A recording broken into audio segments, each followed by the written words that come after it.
Hello and welcome to Rokk Players. As you can see, without Rokk this time, he is busy with some work stuff and couldn't make it tonight. So it's just the four of us, but that's just going to be perfectly fine. We can manage. So as usual, I'm here. As usual, HOULTS is here. But for this time, we also have two lovely guests here, and I will introduce them in a minute. But first of all, welcome to the Rokk Players show, the show that focuses on the game and not the platform. From console to cloud, we check out what's going on from the gamer's perspective, and that is as formal as it's ever going to get. So, first of all, right below me, we have our first guest for tonight, Jerry from Game Tech Planet. How you doing, man? What's going on, guys? I'm doing good. How about you? Doing well. Been a long day, but finally coming to an end with some nice game talk. And right next to you, we have N7 Spectres. Welcome to the show. Thank you for having me. And of course, to my right, the ever-present HOULTS. Semi-present. Well, I'll take all present. Right. Yeah. So, how are you guys? And how have the week been for you? I mean, I've just been saving my energy. I've been actually waiting for this day to come because today I've got Mario Rabbids and I got a little gift in the post just yesterday. So I got my Steam Deck all sorted. So I feel like I've just been in the mode. Now I'm going to finally sit down now for the winter to play all these beautiful games that are coming out. So now I feel like, because I've reserved myself, I feel like I've got loads of time to invest in gaming. So it's all good for me. Yeah, you're all set for the winter then. Hibernating like a bear with my with all my lovely gamings around me. That's perfect. Yeah, perfect. How about the rest of you? Are you set for the winter? I'm definitely so. set. Yep. Definitely set for the winter. Kind of like HOULTS, I'll have my little corner here. I'll have the Steam Deck going, the Switch going, the PC going, the console, and just the warmth of the gaming will keep me going all. Yeah, you don't need to spend any money on heating. You have console. No. I'll spend it all on running that. It's the same thing. Me and Jerry are going to be around our consoles like that. Going, Yeah, the Series X is perfect. It comes right out the top. I just put my hands over here, a little bit warm, and back to work. I'm good. How about you, N7? All set for the winter game. Warm. Yep, nice and warm, and just catching up on my ever-growing library of games. Right, and let's see who we have. We have Ray in chat, and we have Crow in chat. Hello, guys. Hope you're doing well as well. So, guys, what have you been playing? Rokk is not here, obviously, but HOULTS, what have you been playing this week? Oh, like I said, this week it's all just been on saving. I'm going to be, in a minute, I'm going to be playing Mario Rabbids, Sparks of Hope. That's one game that I've been really excited to actually play. And then I'm going to actually jump into Uncharted 4, should I say, the remastered for PC. So that's what I'm going to play. So I've just been downloading, preloading, waiting for these games to come out. So I've not played them. It's weird, right? It's weird to download stuff. It's got to go... It's something that I didn't want to do, but it's back to normality. So it's part of the experience again now, isn't it? So off I go. Yeah, I feel like I was downloading some reinstall of some stuff on the PS4, and I forgot how slow downloading things from PSN is. Well, for months I actually thought, because I saw God of War on GeForce, and I was like, maybe if I just fingers crossed Uncharted would come to GeForce now, and I'll just be able to play it in the cloud. So I was waiting with my fingers crossed, but. Now, maybe it'll come in the future, but at the moment, I was like, damn, I would have loved to play it on the 3080 Ti. It would have been nice, but no. Jerry, how about you? What have you been playing this week? And it's a busy week. There's literally games every day. I played some of the Darktide closed beta over the weekend. It was really good for the most part. Rolled right into a Plague Tale Requiem. Started getting into that. Another game that's really good for the RTX 3080 tier on GeForce now. And Uncharted, like HOULTS, I've been into that since last night. And now while we sit here, I have the Modern Warfare 2 campaign downloading because it's open, ready to go a week ahead of time. And yeah, it's nonstop. So every day I just can't play one game too long because every day something else is coming out. And since I make content for so many games, I have to keep moving. But then, I'll get the slow times where I can actually go and play what I want, which I do want to beat Plague Tale and play through Call of Duty this weekend. And I have Gotham Knights tomorrow. And I don't care about the hate that's been out there for this game already so far. I'm going to have it on PC. and play it there. I'm sure it's a game that has a ton of problems, but I'm still gonna play through. I don't care. I'm still Well, gonna play through that's it. why I I'm love looking forward tuning to to your channels, because I can trust you guys with the reviews. Pretty fair guys. So I feel like when I'm hearing the hate, I'm like, I'll wait for these to actually speak about Gotham Knights, and then I'm definitely I'll click buy. Yeah, I'm finding out. I guess some people are saying it's not going to run on the Steam Deck, or it may not be running well. So, but I do have Windows. I have dual boot on my deck, so I will be able to at least attempt it there if that doesn't work. Same for Call of Duty. If anybody's wondering, Modern Warfare 2 campaign, nope, it's not launching on Steam OS, but it is launching and running on Windows. So, And Seven, how about you? What have you been playing this week? Actually, before I joined the call, I was invited to the First Descendant beta. If you go to Steam, I think if you add it to your wish list, you'll get a queue in, and then you'll probably be able to jump in. But it's a looter shooter. It's new, and I've been enjoying it a lot. There've been, as we mentioned with Gotham Knights, a lot of negative feedback from the people who got like early access to it, and I'm enjoying it. And I'm like, okay, I'll just wait until I hit that 30-hour mark and see if those are ringing true. But so far, it's been not issues that they've been reviewing about. So it could be a different build, but yeah, enjoying that. And then as tomorrow will be Gotham Knights. So yeah, going to be a busy weekend for me as well. Yeah, can imagine. As for myself, I've been playing honestly, it's been kind of the usual for me. I've been playing a little bit of The Gathering as usual. I just can't stop playing that game, it seems. I've been playing a little bit of Minecraft Dungeons with my kid, and that's honestly been about it. But I gotta say, Minecraft Dungeons is one of those that's really growing on me. Like I've been starting playing it without my kid as well, because it's really fun. Like it's just like very simple. It's just your regular, like, very dumbed down Diablo, but aimed for a younger audience. But at the same time, it's very accessible, very fun. So it's really good. But anyway, let's move on to some other housekeeping.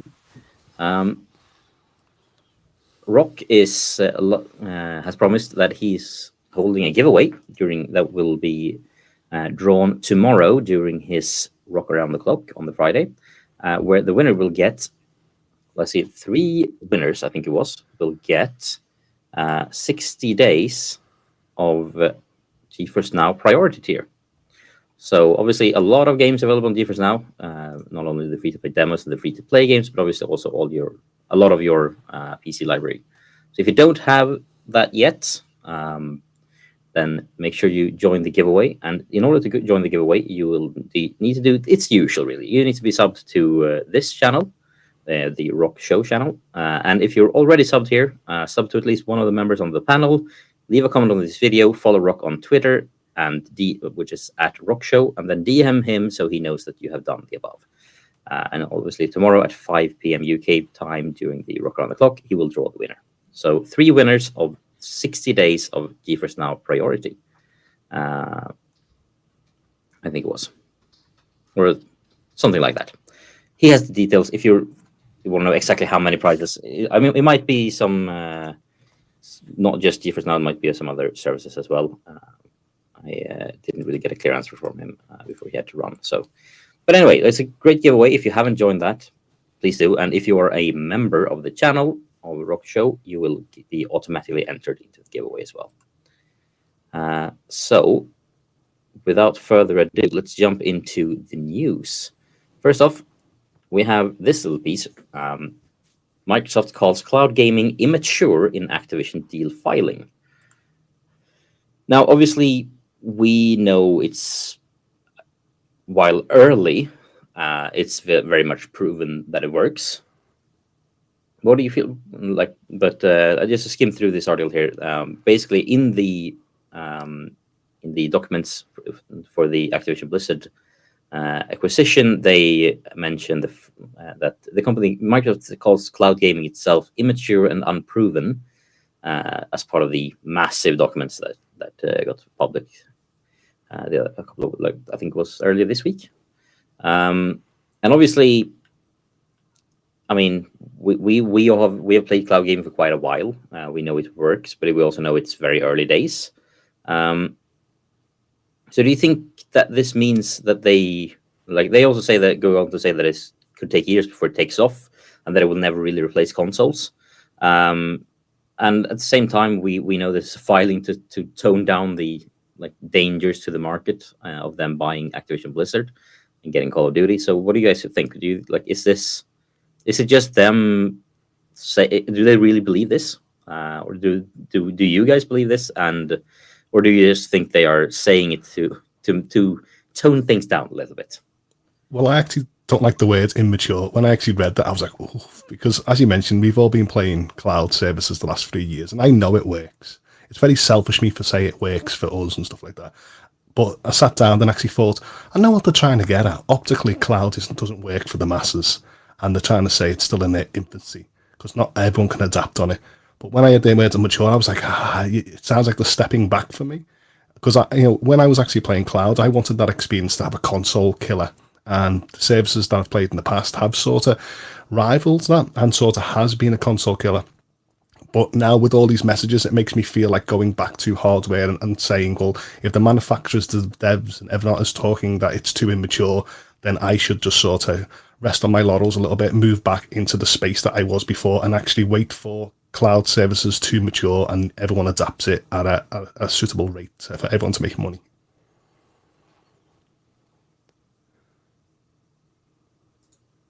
I just did a quick search, just seeing what GeForce, Luna, and nextcloud when they were released. GeForce was released on February 4th of 2020. Luna was released on March 1st of 2022, and xCloud was released November 14th of 2019.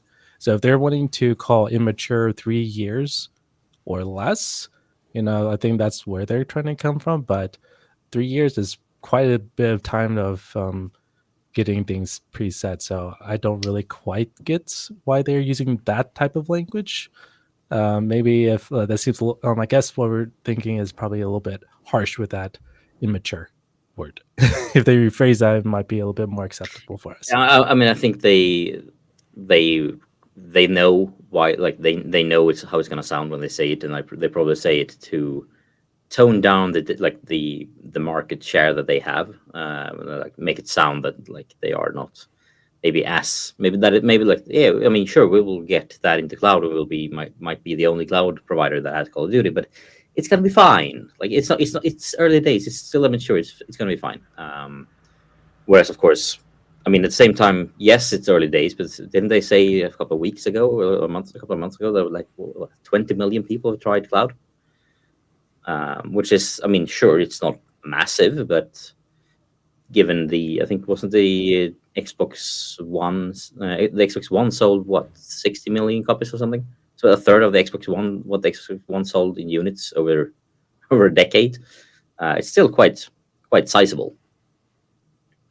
So I think it's probably a bit of mix of both. And I mean, but at the same time, I think I read that cloud gaming has a market share of 1%, which is obviously immature. So I get where they're coming from, but and I disagree that it won't replace consoles. It won't fully I mean, consoles will be around, but it will become a niche product. Is my belief. Give it 10 years, and having a console will be like the people who has an arcade machine at home. It's a cool thing to have, but most people don't. But maybe I'm just optimistic. It's possible. I go back and forth with the whole can cloud ever replace local hardware. That's just going to be a tough one for anyone to answer. I think, 10 years, 20 years, 50 years, 100 years, 250 and it's years. very individual as well. When does our internet infrastructure and all of our technology globally get to a point where 98% of the globe could access cloud gaming and have it perform as well as local? That's a decade or more, or a few away. Yeah. So being in its infancy, I mean, we have 40, 50 years. We have more than that, but of hardcore video game history, from the 70s to now, that is proven compared to cloud. So it's very immature in its developing stages. And as someone who's started a few different businesses and done things, my timeline is always 2 to 3 years to see if it's even viable to continue. Like I plan on making no money the first 2 to 3 years, depending on the business, and not even deciding if it's a business for like 3 years down the road. So for something to be 2, 3, 4, 5 years old is still just, kind of like a seedling to figure out what's going on. Stadia is an interesting one in this factor because I've heard people say Stadia could hurt this deal or Stadia could help the deal. It can hurt the deal with certain things that they're saying, but it can also help it because it proves Microsoft's point that cloud could just topple and it's not really a viable thing. At the end of the day, the important thing to remember is that Microsoft and Sony are both going to say to the extreme side of things whatever they need to try to win their side of the argument. That's, at the end of the day, that's what it is. Microsoft will say things that are far out to try to win, and Sony will say things that are far out to try to win. And I think both companies are just getting a little bit too public, in my opinion, with some of the things that they're out there saying back and forth. But yeah, and I mean the timeline is they hit upon is really important to keep in mind. I mean it is one of those things where like if you take into account how long does most games take to develop, I think sure there are games that are developed in a couple of months or like a year and a half, but most games are in development for 3 to 7 years, which means that for a game to if a platform like GeForce Now or Cloud or Stadia for that matter, or Luna, when that is announced, I mean, developers might know about a year in advance. They might wait a year before to see how it lands, and then they will start maybe building for it, which means 3 years is the minimum before we'll see any meaningful, like any big titles that will be released for built with that in mind. So obviously it is early days still in a lot of ways. And we have yet to see like real cloud exclusive content, which will change the game as well. It doesn't really exist right now. That's a big one, and that's still a couple of years out. That without a doubt.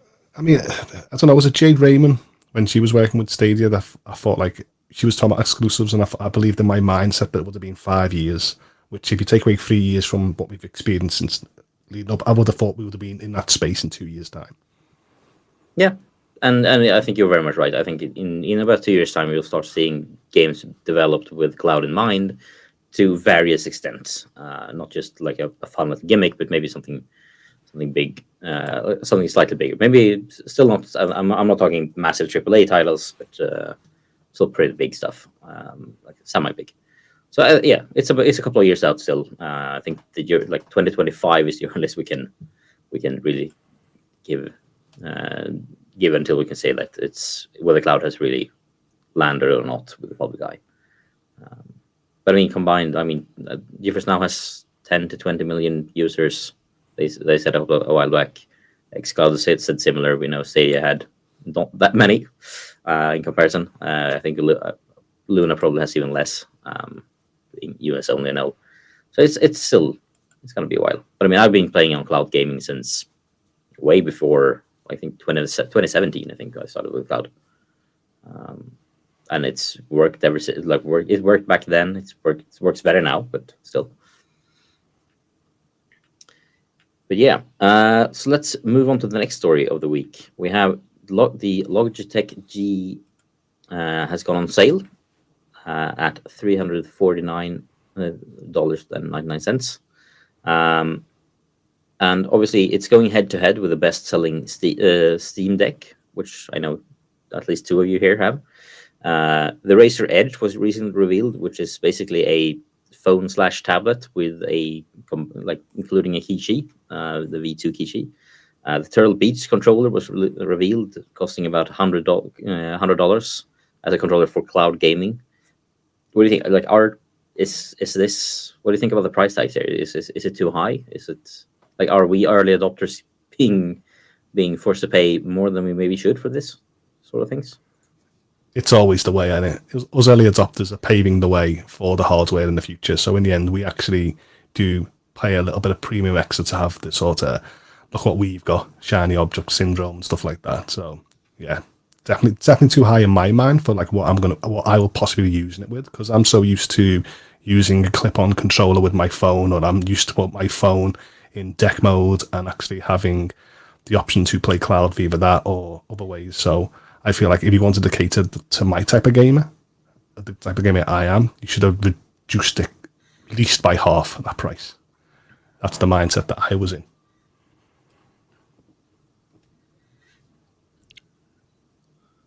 And so, what about you? Do you think it's fair pricing, and is it the price that you would pay, or is it too much? I'm not a big hand console handheld user, so I don't have too much to say. But I did look and see what did the first generation Nintendo Switch, when it was released, it was at the $300 mark. So additional $50 for a cloud-based service for Logitech. I personally think that that's not too bad.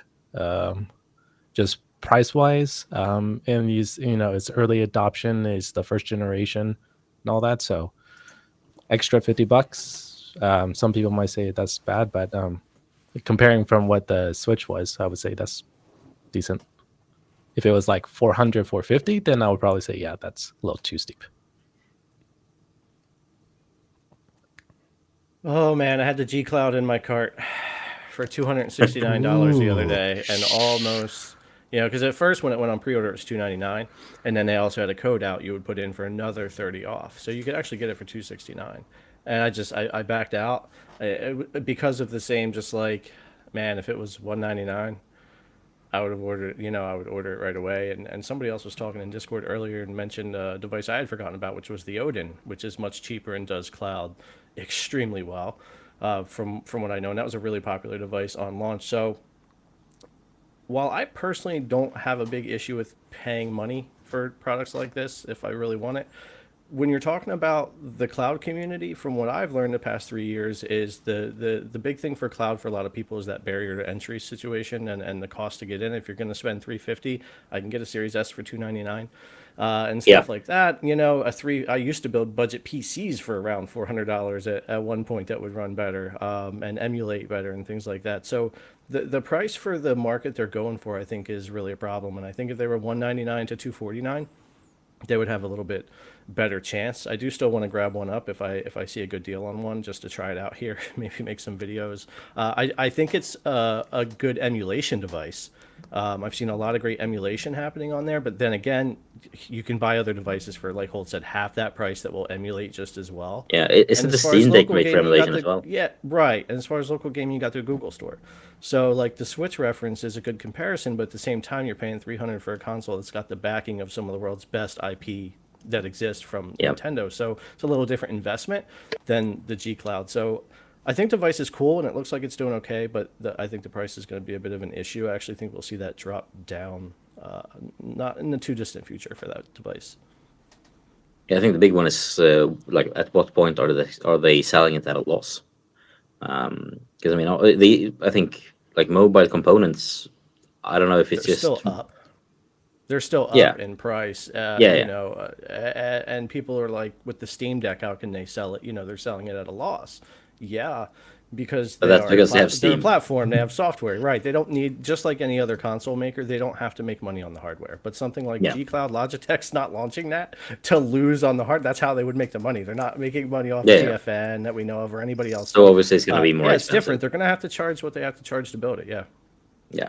Which will obviously put them at a disadvantage. And I mean, I really like playing handheld. I realized, I think my preferred way is still PC with mouse and keyboard, or cloud with mouse and keyboard. And I mean, but I think for me, playing on my phone with a Kishi or like on a handheld, or versus playing on my TV, it's honestly a dead race.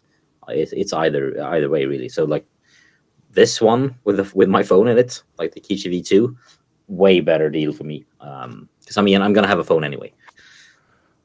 Well, what I couldn't trust about the Logitech MG Cloud is that I believed in my mindset that it wouldn't be supported for long. So I think that it would lose updates compared to the phone that I've got, which constantly will get Android updates. And that is where I've actually thought to myself, if I have to look in the handheld space, so we had the Odeon, the Loki, the Neo Air, Steam Deck, and G-Cloud and a Razer, I thought to myself, I had to sit back and go, which brands do I actually trust the most to support me over the next few years? And then when I thought like that, I thought definitely with Valve, their tool sets, the customization with games, how they work with devs. And so I believe that was the handheld that I needed, because it would be more fully supported, should I say, than the likes of that. Not saying these devices are tell by any means, I'm sure they'll fit a lot of gamers' needs, but I knew that my fear was lack of support. Yeah, I mean, I think where like the geek who wants every piece of tech ever in me really wants one. But apart from that, I honestly feel like I'm set with my Kishi. If anything, I want a Steam Deck, because that has a quite different like use case in a way. But yeah, it's I think like obviously we're gonna have to pay slightly more than because we are early adopters, but at the same time. I mean, it's. I'm not saying it's not a good device. I'm just saying there might be better options than the G Cloud. So, but I wish them well. I hope it sells decently. Do you think many gamers are sitting back waiting for like other competitors to come out before they actually jump on board? I don't know. Probably there will probably be a couple who waiting for that those reviews and like maybe the first sale. I think they might maybe over time. But yeah, let's move on to the next story. We have obviously with Stadia closing, we had the issue of certain games not being able to transfer your progress. Now we have two responses from developers. We have to the very like the campaigning that Color did really helped, it seems, because now we have a response from Rokkster that people who has played Red Dead Online within the 30 days prior to Stadia announcing their shutdown will be able to carry over any earned in-game money, experience, and everything else over to an existing account on either PC, Xbox One, or PlayStation 4.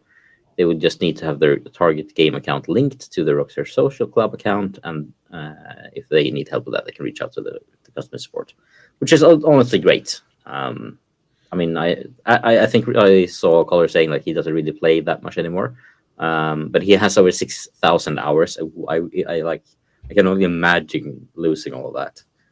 So it's good to see that. And I think for Elder Scrolls Online, they announced that just like sync up your account to your Stadia account to your Elder Scrolls account to another platform, and you will be able to download a copy of the game on PC and just carry over, which is also great.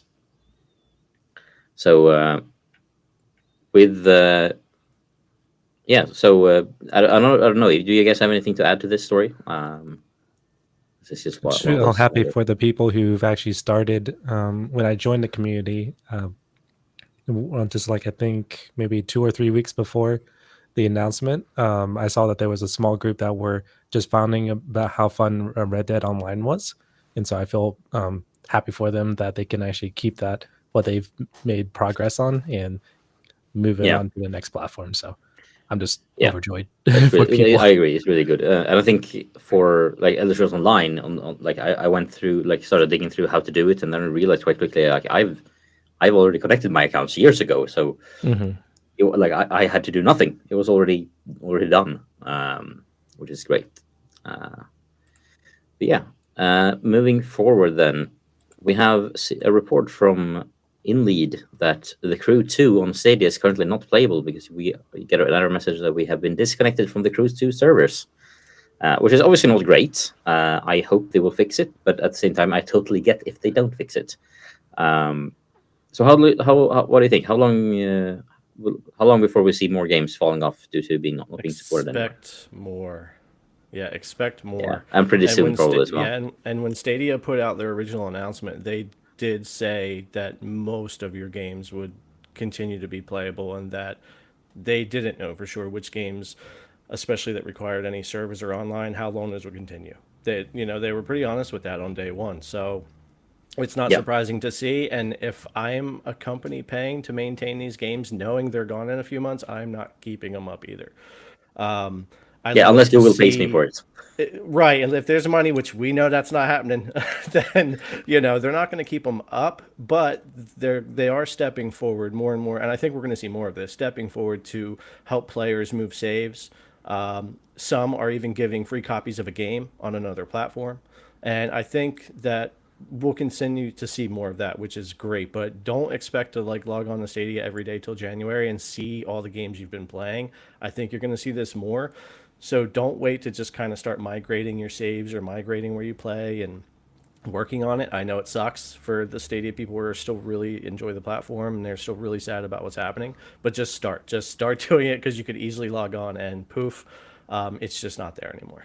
Yeah, and I mean it's like we did see some. I think it was this weekend. I think there were some stories about how Google have been reaching out to some developers and being like, yeah, we're looking into how to reimburse you for the costs of like the porting cost that you have put in for the game that you're no longer going to be able to release.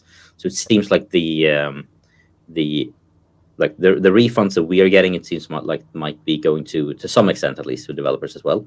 But I agree. I don't see Google paying like Ubisoft to update, like do this update for the last few months. I don't see that happening. But I think, but at least that we know that developers are still seeming to been getting some money, which is obviously great news for the developers. Yeah, I'm not expecting much. Once that news saying Stadia's closing down, that was it. I wrapped it up and just said, I'm not going back now. I thought I would play like sort of Attack on Titan, for example, because I wanted to finish that, but I just thought, you know what? The quality, the excitement, everything's dropped, so I just thought to myself, time to move on. And it's great to see developers actually bringing tool sets to migrate saves for the people who have got big saves, but to me, I'm just leaving it in the past and just saying, keep it all there. I'm moving on. And just to answer Alex here, he's asking if there's any news on Ubisoft's free copies to Stadia players. The only thing I've seen that is that it is in the works, but I haven't seen any announcement on how to actually get them. I haven't seen anything. What I'm worried about is, you've seen this in like past generations and stuff like that. I don't want to be that gamer that sort of migrates my save over. And I put full faith in the tool set, and then when I'm playing the game like Red Dead in the future, some kind of coding issue or error pops up and then just deletes the save anyway, and it just there's always a risk, yeah. Welcome to gaming. And then when I actually report it and go, wait there, it was working, and they go, oh well, there was unforeseen circumstances in the migration, and I was like, so in the end I lost it in the end anyway, so that's why I'm not putting full faith in it. I mean something as so simple as like the like a special ANSI character code, like say 185, which is some like empty space that you don't even see. Something like that going into a database can mess things up badly. So it wouldn't surprise me if that's going to happen to some people at some point. But hopefully it will be sorted easily for people. But it's bound to happen. I've seen similar stuff happen. It's not fun. I just imagine the save getting corrupted and all you hear in the background is the Stadia jingle. Stadia, what was that? I've just lost me save. Yeah. I've actually been playing a little bit of Stadia over the last couple of weeks, but only FIFA, because I did manage to get the pre-order. I think they charged me the same an hour after the announcement. Oh, you charge for support. You are lucky. So I do have access to the game. And I realize I don't have access to that game anywhere else. I don't want to buy a PS4 copy. So I did just install like FIFA 18, because that was the last one I bought on the PS4. But I've been playing with my kid, and so I think, I mean, since we're not playing it online anyway, it's probably going to be fine. So we're probably still going to play up until the end, and then I guess I'll see if I can find some other solution. But yeah, as you say, I think we'll see games falling off over time, which is to be expected, really. But moving on, we have Ubisoft just released the Rabbids title, the Rabbids party game. I think it was released recently on other on PC, or maybe it's coming soon on PC, I think, and also. Obviously, the Rabbids Nintendo, the Rabbids Mario game, Sparks of Hope, is out today. Right? Yes. Yeah. So with that, they don't really have anything else coming out until early next year. So I've seen several people, including Rokk, canceling their Ubisoft Plus subscription. Do you think it's a bad idea for them to do this? I mean, to lose subscribers for a couple of months and then get them back when, and like is it better for them to stagger the releases over like each 1 or 2 like once every month or every other month, or is it better to just release it when they release it and then that happens to be nothing for 6 months and then we dropped 5 games in a month?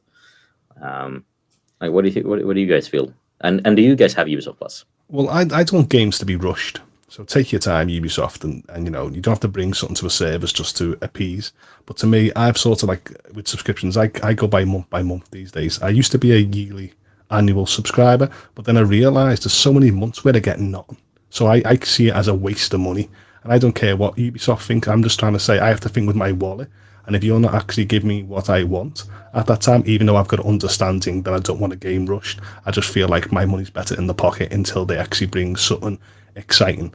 With Ubisoft Plus, I know a lot of people actually said, "Oh, you can get the DLC, you can get this and all that." And I'm like, yeah, 12, 18 months down the line. So in the end, I'm like, I don't really need that. So I feel like there's a lot of stuff I don't get benefits from models like this. So I would say to people, yeah, definitely unsubscribe. You feel like you're not getting the worth out of it.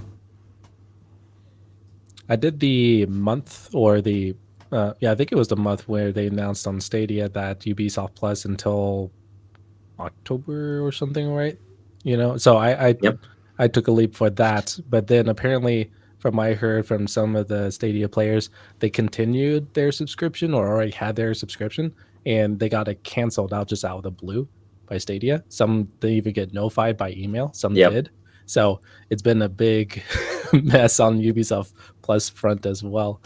And so yeah, I think that was mostly on Stadia because you were subscribing through Stadia, meaning that when Stadia was closing down the store and refunded all the active subscriptions, that it was included. Like I signed up through Ubisoft's website like before the initial price hike, so I have the founders pricing, and I mean I've had it ever since. So like for me, mine was still my subscription was just kept going because I was subscribed through Ubisoft instead of through Stadia. Yeah, like there's, I think this is one of the funny enough, I just happen to stop scrolling on this one.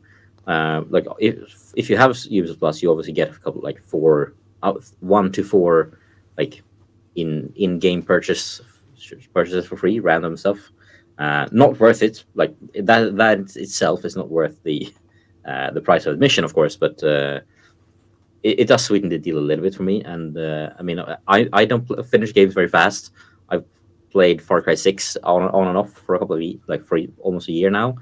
I've gotten maybe a third of the way.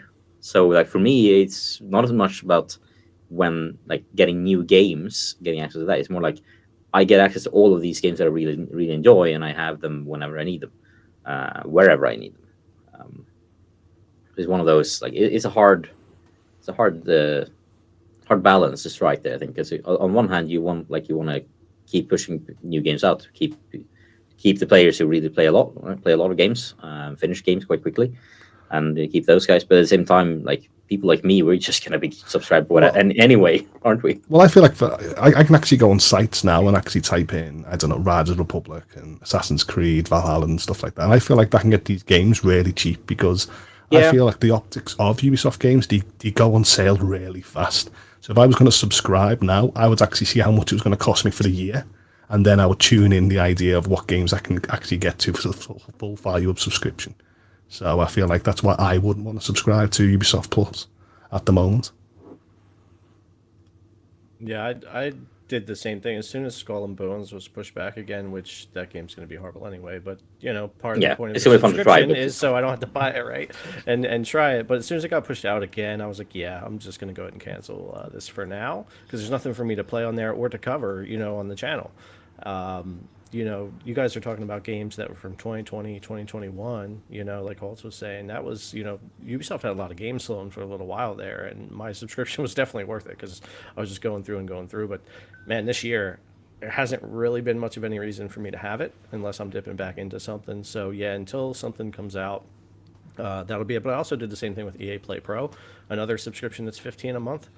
That's been a little slow there for me, and I did what I needed to do there. So just like Netflix or Disney or any of the other ones, if I've consumed the content and I'm done, I'll cancel it until the content comes back, and then I'll pick it up again. And I think a lot of people have pretty much just adopted that habit lately, especially this year. Times are tough. Yeah, I'm the lazy kind of globally. person. I'm a lazy kind of, like I sign up for a year, that I just leave it there. I just keep it going. So because I use it enough to want to keep it, but not enough to I could probably there are definitely months where in hindsight I didn't use that at all. Amazon Prime, Ubisoft Plus, even Stadia Pro. There were like 8 months where I didn't even play a single game that I claimed this month. But yeah, it's I just keep it anyway. That's sorry. And that's what I was actually mentioning about the DLC. When people start the subscription, they're always mentioning about the subscription and the DLCs they're actually going to get. So, but then when the DLC actually comes out, like Assassin's Creed Valhalla DC last month, people go, "Oh, it's not worth the full price of that month," and they lose interest in the other content because they're focused on main games. So in the end, they don't actually care about the extra perks and the extra DLCs. Rarely, should I say?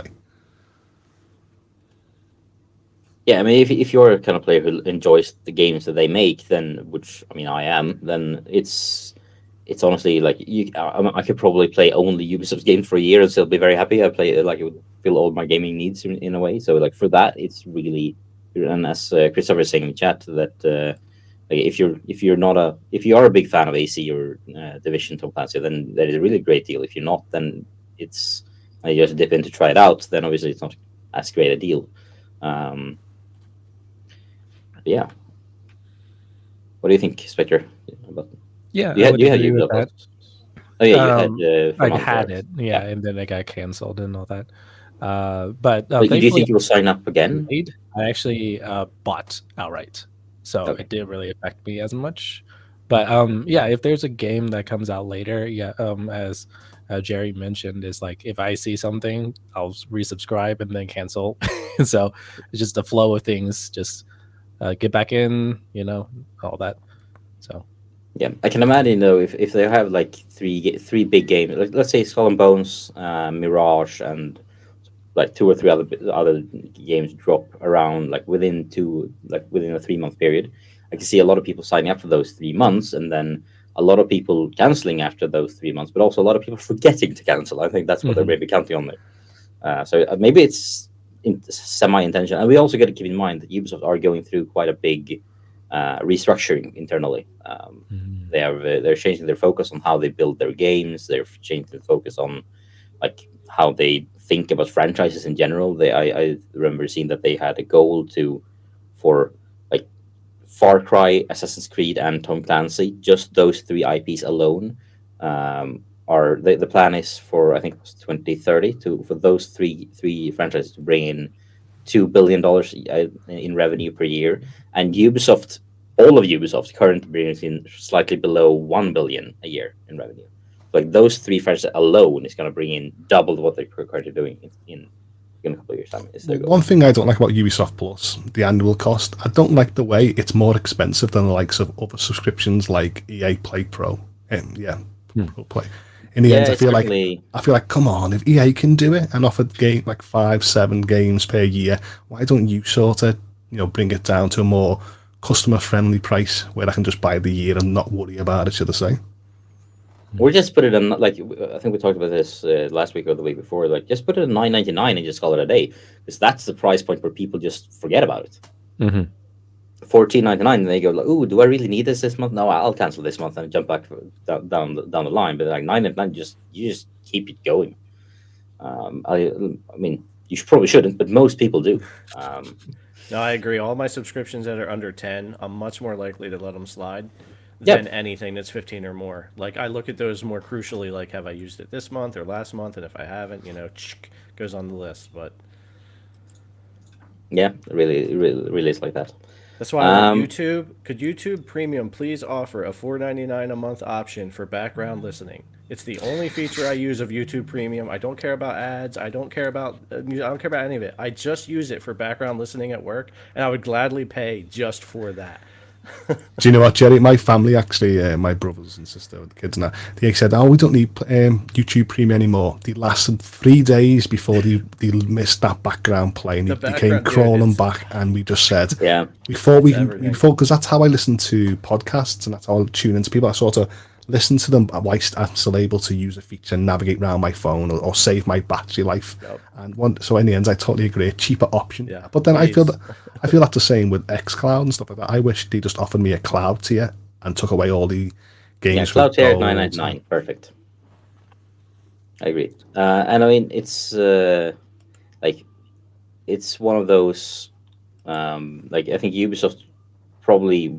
I don't think Ubisoft will ever will drop the price, but I think like in terms of Game Pass, I think they might very well drop the price down. I will say I think Xbox is actually pretty genius with keeping it in the ultimate highest paid subscription. How they added it in for free as beta, like use this because technically Microsoft can stand on the point of we're not even out of the gate yet with cloud. We haven't even launched it yet. It's for free with Ultimate. It doesn't even have its own sub. It's in beta. And honest truth, for a lot of people, it's still the most inconsistent cloud gaming platform you can play. I love xCloud. It works really well for me, but I can drive 20 minutes away to my buddy's house, and it's like a pixelated slideshow of a mess with the scan lines. I can talk to somebody overseas who's got a great experience, but then, down the street, my neighbor can't play. It's really weird with xCloud, and if they were to come out with a subscription base for that and sell it on its own, it would be a flop of a product, and you couldn't put it out that way. Right. So it's not even near ready for its own subscription. I think what they're doing right now, give it a couple of years. It's free. It's free. xCloud is free. Yeah, and I mean, give it a couple of years, and you might reconsider that. They will, and they will. It will be its own sub eventually. And even Phil Spencer has said, when cloud gets there, and your purchases are there, when 4K is there, when HDR is there, when everything's there, and it's a product ready to stand on its own, it will have its own sub. But until it's good enough for that, I think they're doing the right thing. Yeah. And tying back a little bit to price wise, that's why I didn't want to go with xCloud, because as we mentioned, if you go $10 and below, you're sort of pretty okay with continuing the subscription. While if you're doing like above 10, it's like you sort of do a double check. That's why out of all like GeForce, Luna, and xCloud, I went with GeForce because it's still the $10 and this is more acceptable for my budget. Well, xCloud is like 15. I'm like, even though I would prefer going on xCloud and all that, it's just I can't put in that extra $5. Well, I'm one of those lucky bastards who got on GeForce Now Priority before it became priority, so I pay $4.99, and it's for that price. It's like, go for it. I mean, it can be months when I really use it, but it's worth it. Yeah, well, my problem as a gamer is I see no value in a lot of subscriptions until when Black Friday comes along and I see the 50% off. I go, 50% off! I need it right now, and then I'll buy it, and I go, yes, I've got all the subscriptions, and then I go, yeah, I just shot myself in the foot. It's the hype of so I feel like marketing gets me every Black Friday. It's coming up very soon. So no, they say Ubisoft Plus, pay for 10 months, get 12. I'm like, that's sort of a good deal, that. But then I know it's an impulse buy because I know I won't be using it. You're always one for that deal, Holt. You will always grab that deal. Yeah, the marketer's dream. And no, look at that. It's like, Holt, you just literally only saved like $3, and I'm like, damn, I thought I was saving more. Damn, why is this impulse? By the way, guys, we have a question here. What's the best option for family sharing platform? I think was it Blacknut, or was it wasn't it that had a quite good one that Rokk talked about? I haven't tried it myself, but to me, I've been vocal about this for like 2-3 years. Stadia was my go-to family subscription. Six family members, and it just was all great buying games, and we could all access it at a certain time because we had different work schedules, or the kids were in school, and I just felt every family member had the game they could play. And I was actually thinking about this going forward because I was like, should I invest with my games on Xbox with the idea that they might bring Game Pass Family out, plus the games I buy goes to cloud, or do I actually trust Steam and build up my Steam library because that's 5 members? And once again, I just said, you know what, I trust Steam with their family options over anything else. So it's like, okay, so going forward. The only downside with Steam's the way Steam's doing it is if someone is playing any game, that's it. You can't play it. Like that person is playing, it's locked the entire library. Oh, so it's locked the whole entire library? Oh, I thought it was Yeah. just a selected title. Whereas I think the very early access of xCloud's Family Plan or Game Pass Family Plan, obviously while more expensive, means that you basically all have xCloud. So going or forward, Game then it'll be xCloud then. On this, I mean, Valve can change their mind. Microsoft can take ages to roll it out. We don't know. That's the downside of it, really. But yeah, there's really no good option, I think, at the moment that really replaces Stadia's use case for family sharing. I mean, I've got the family option for the Nintendo Switch Online, but that's only for online features. It's just nothing else, and I feel like I'm just getting conned at the best of times because it's only me that's sort of interested in sort of the nostalgia games, but the family are just interested in just playing Splatoon 3 online. Yeah. And I feel like my service has to offer me more than just playing online. Yeah, I agree. I guess should we move on to the next story? The last story that will also tie nicely into our main discussion for tonight. So obviously today is GeForce Now Day. So we have a new blog post, and today the focus really is on the fact that they are rolling out mobile gaming controls on GeForce Now for a couple of new games, and also obviously launching the big game launch of this week, A Plague Tale Requiem. So generally, what we have here is a story of. Obviously, they announced that they will be supporting the Razer Edge 5G, which we obviously. But the big thing is probably the fact that previously Fortnite and Genshin Impact have been touch-enabled titles on GeForce Now. So if you were playing those on a phone, you had like on-screen controllers you can use. But they're now expanding that support into more games, and also interesting enough, doing some that are only supported on tablets. And also the definition of tablets is a bit like I'm trying to figure out, like, is my Surface a tablet? The jury's still out. I'm gonna have to try that later today. But yeah, so the list of mobile games that support touch support on mobile and tablets is now Fortnite through Epic Games, Genshin Impact through HOULTS, Trine 2: The Complete Story through Steam, which is a new addition to this, and also a great game if you haven't played it. Slay the Spire, which I through Steam, which I did have a chance to play with for a couple of minutes. It's basically mouse emulation. The local mobile version is way better. So if you want to play Slay the Spire, I was just paying a few quid for the mobile version. It's way better. But then again, it doesn't have cross save. So if you want to have cross save with your PC, then Slay the Spire through GeForce Now is great. Dota Underlords through Steam. Into the Breach through both Steam and Epic Games. Papers, Please through Steam, and Tabletop Simulator will be supporting on both mobile and tablet. Obviously, for tablets only, we have the March of Empires through Steam, Door Kickers, Bridge Construction Portal, Shadowrun Returns, Monster Train Talisman Digital Edition, and Magic the Gathering Arena, which means that I can probably save quite a bit of storage space on my tablet there, because that's a couple of gigabytes. So yeah, so pretty great. Obviously, I mean, we have the Razer new Razer device, have the Plague Tale Requiem dropping, Batora, Warhammer 40k have a new release as well. The Tenants, Faith, Evil Land Legendary Edition, Commanders 3, and Monster Outbreak are all released on the GeForce Now this week. So on a pretty solid list, with obviously the big star being a Plague Tale, which I've seen a lot of people playing, and I look forward to trying out as soon as I find time. Really, I have the game now. I haven't had time to start it, but looking forward to doing so. But yeah, if you are like, do you guys play mobile at all? Let's start over there. Do you guys play games on your phone? Actually, I do. Yay, another one. not just me. Jerry, what about you? Do you play on your phone? No, I'm just not a big phone gamer. Even though I have all the, I have Kishi and Backbone and stuff for my phones, but I don't know. It's never really as convenient for me as just grabbing a dedicated handheld device. So.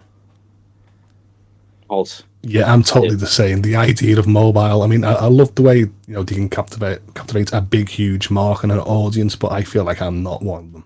Just the idea of sitting there playing games on that form factor, using touch and stuff like that is definitely not for me. I'm more a person that I would move on to a bigger display or use a solid controller, should I say, to play my games. Yeah, so the games I played, there was a question in chat. It was Genshin Impact and actually not GeForce or any like Luna games or anything like that. It's more like the mobile games that I would buy from or get from the Google Play Store. So things like that. It depends on the games, like, because I've always in the past wanted to play Kingdom Hearts games or Final Fantasy First Soldier and stuff like that, but they just never came to my region. So it depends. I feel like certain areas got a better choice of games that sort of lure the gamers in, where, yeah, not for me overall. Yeah, and I as I said earlier, mobile is one of my preferred ways to play, mainly because it's so accessible. I don't even have to, like, I would have my phone in my pocket. I don't even have to bother with bringing up a handheld. I can just, like, I had the phone there anyway. And I mean, especially when I became a dad, it became really the main way for playing for me. So like I welcome this approach. But like, do you think they are overlooking the obvious by not focusing on the like vast global mobile market that already has the hardware? See, Doran just actually said this in chat, and I was actually going to mention this on the next point. I'm the type of gamer where I'll bring a USB to HDMI cable and I'll plug it in and actually play up my telly for either like Samsung Deck. Yeah, that's right. You could do that. But in the end, that's not the mindset of what people were saying. Do you handheld the mobile? So I'm like, no, I don't play it on the portable factor, but I will actually bring it round and plug it into a telly and use a controller.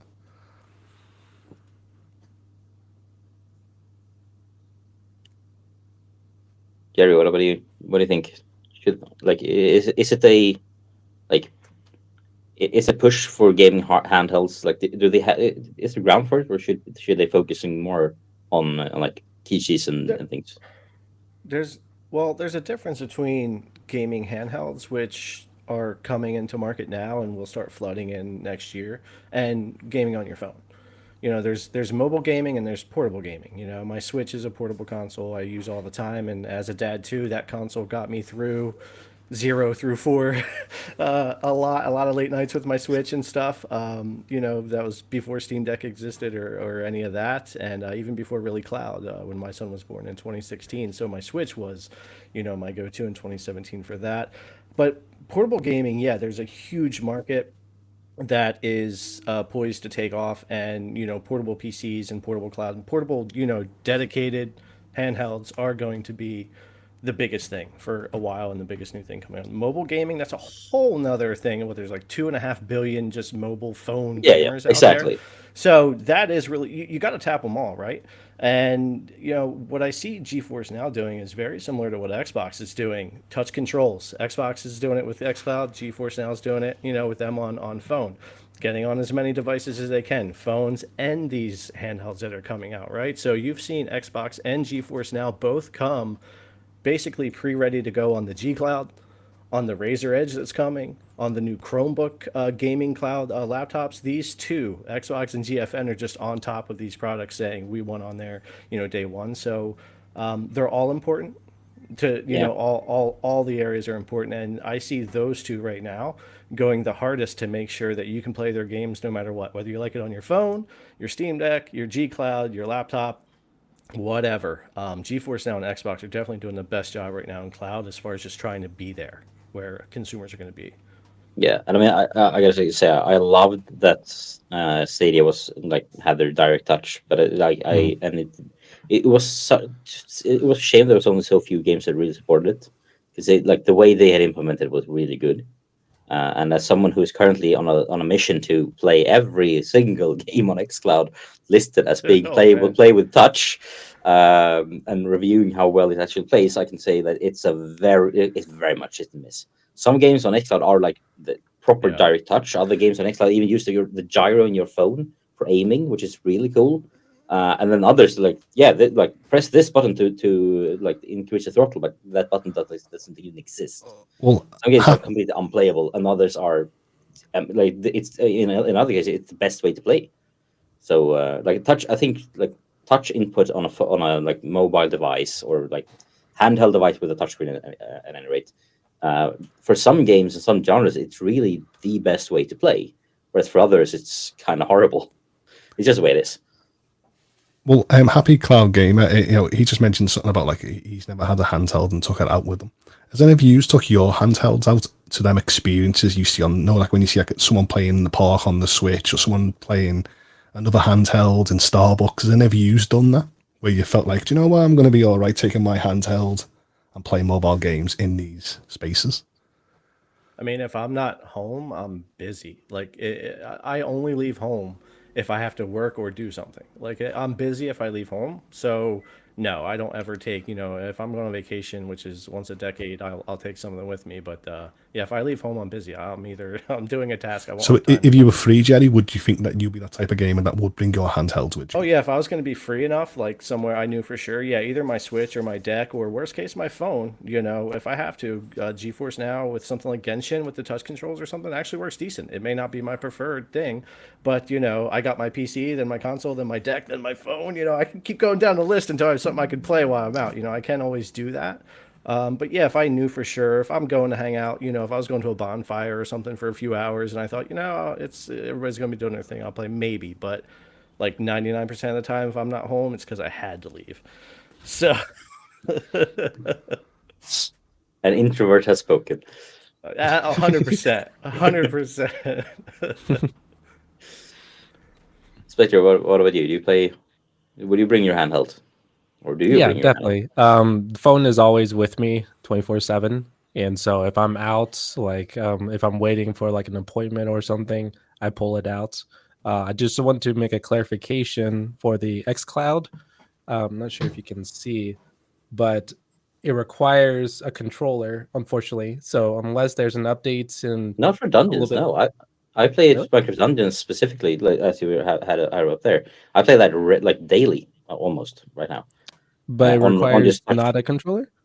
No, I just use No? touch through the Android app. Okay. So there's only select games But, then. but maybe you need to do it through. Are you using the app or the? I'm using the app, and I was wanting to play. It was Minecraft Dungeons, right? Jedi Fallen Oh, Order. right, Jedi Fallen Order. Yeah, that one requires it. So it's Okay. like they have a list So they're of pretty around close? yeah, like out of Okay. the whatever 300-ish games I think there is on xCloud, I think 180 have support for touch controls. Okay. So it's not all of them. Okay. And I mean, some of them are incredibly well implemented. Like on some you have like, for example, Minecraft Dungeons, you have like they've designed you have your regular controllers, but they look as part of the UI. They've like designed them to be part of the UI. Whereas on other games, like I think for example the Outright games have really outdone themselves. The way they've implemented touch controls, like if you on Peppa Pig or Paw Patrol, is basically just removing all the control things on the controller that you don't need to play the game, because they're very simple games. Like I think the Peppa Pig games has a stick, it has an A button and a B button. That's it, because that's all you need. And on a controller, obviously you have the full control in your hand, but on the touch controls, they only have those buttons. They only have one left stick and an A button and a B button. That's it, which is great. I mean, if you have a 3-year-old who loves Peppa Pig, just put and you're at a restaurant, the adults are finishing eating, the kid is done 15 minutes ago, they want to get out of there. Just like, here you go, Peppa Pig. You can play with Peppa Pig on this video game on my phone. Go for it, and they will probably love it, and they can probably play pretty much by themselves after like a minute of guidance. So yeah, I love the idea of taking handhelds anywhere, and I always buy like the anti-glare screens and stuff like that with the idea that I will actually go out and experience these advertisements where people are in the park or stuff like Starbucks. But I always think if I take it with me, people are going to look at me at my age with the stigma going, look at that guy over there playing a Nintendo Switch, or look at that guy playing that handheld. What is he doing sitting there in Starbucks with that device? So I always get put off because of the stigma of being a gamer. So yeah, I just ignore that. I bring I don't bring like when I did have a handheld way back. I've never brought it with me, but I do I keep my key sheet in my bag at all times whenever I go in somewhere, just in case I get like, I mean, I'm waiting I have 15 minutes to wait on a train. Now let's pop into a game for 10 minutes, or like I finished eating lunch at work in 15 minutes, and I have 45 minutes on my break left, and everyone else is busy in a meeting. I'll just play games. But I say it depends on the mindset, because a few years ago I went to a Japanese course and before COVID, and I just sat up, I plugged my iPad out, got my Stadia controller, pulled another display out, put the football on, and people were looking at me going, "Who does he think he is?" There, and I was all happy with me 5G sitting there playing games. Like, I didn't mind that because it was in sort of education building, but I wouldn't do it anywhere else. Should I say? It was like, Well, it could be Yeah. a good conversation starter.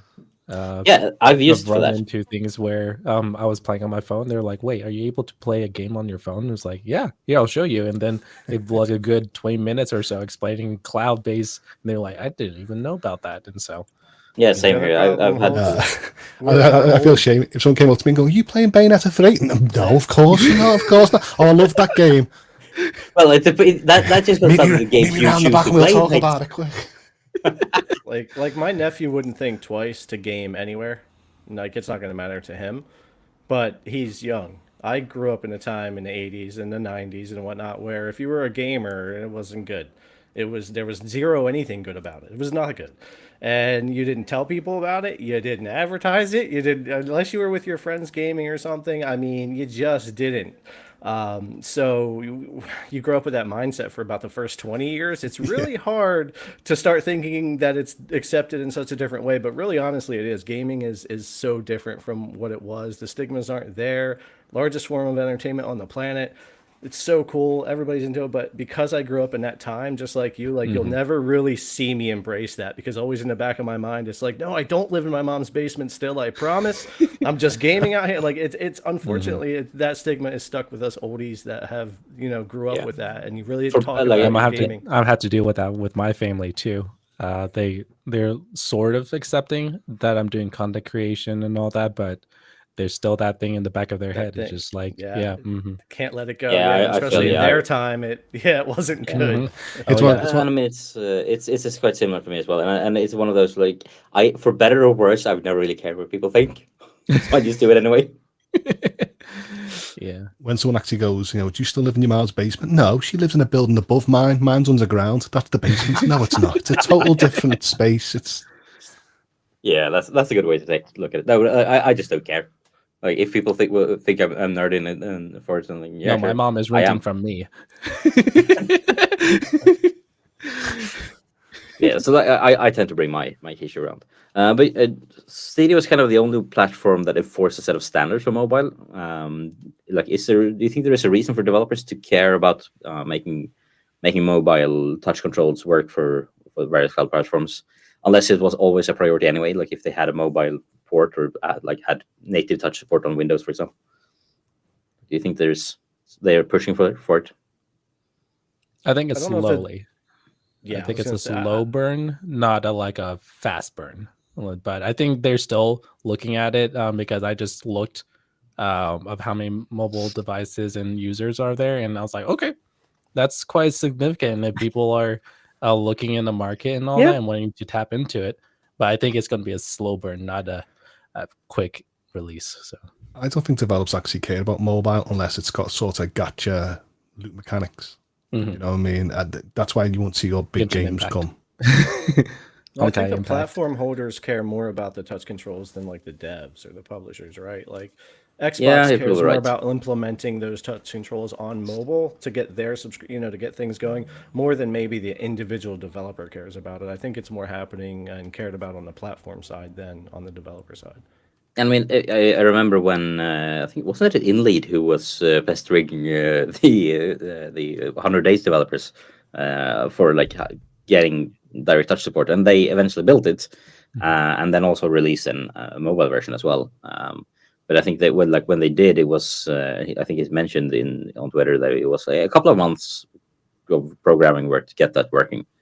And not just like the Stadia implementation, but like touch controls in general. Like, they'd remake the UI and everything. So I mean, obviously, it's it's not in the best interest of developers because it takes a lot of time and development costs.